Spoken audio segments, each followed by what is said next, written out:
রহমতুল্লাহ। এই মুহূর্তে আছি শাহজালাল আন্তর্জাতিক বিমানবন্দরে।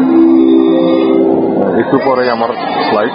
বিদেশি যারা আমাদের দেশে যারা আসে তারা, আমরা অনেক সময় দেখি যে অনেকে বলে যে আসলে তারা সময় নষ্ট করে না, তারা সময়ের গুরুত্ব দেয়।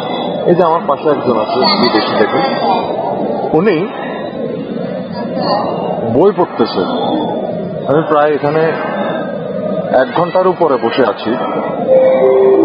উনি 1 মিনিটের জন্য উঠে নাই, 1 মিনিটের জন্য উনি উঠে নাই। উনি বই পড়তেছে এবং সময় নষ্ট করতেছে না, সময়টাকে গুরুত্ব দিচ্ছে। এই কারণে উনি বই পড়তেছে, অনেকক্ষণ ধরে বই পড়তেছে। একজন বিদেশি, ওনার বয়স প্রায় আমার মনে হয় যে 100+ হবে। হ্যাঁ, তো এদের কাছে সময়টা আসলে অনেক দামের, অনেক দামি।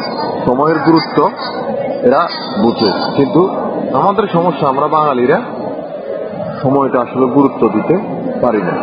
হ্যাঁ, উনি চিন্তা করলো যে আমি এখানে যতক্ষণ বসে আছি, ততক্ষণ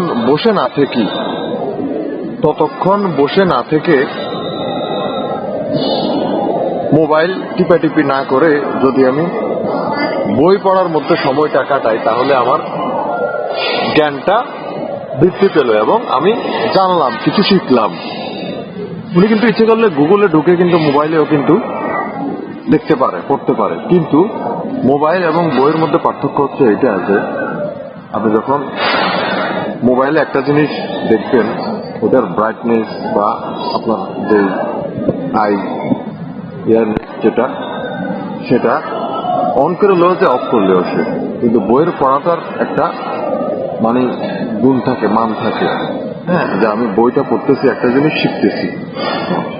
এই হচ্ছে পরিস্থিতি। এই যে দেখুন আমার পাশে হলো, উনি খুব মন দিয়ে বই পড়তেছে।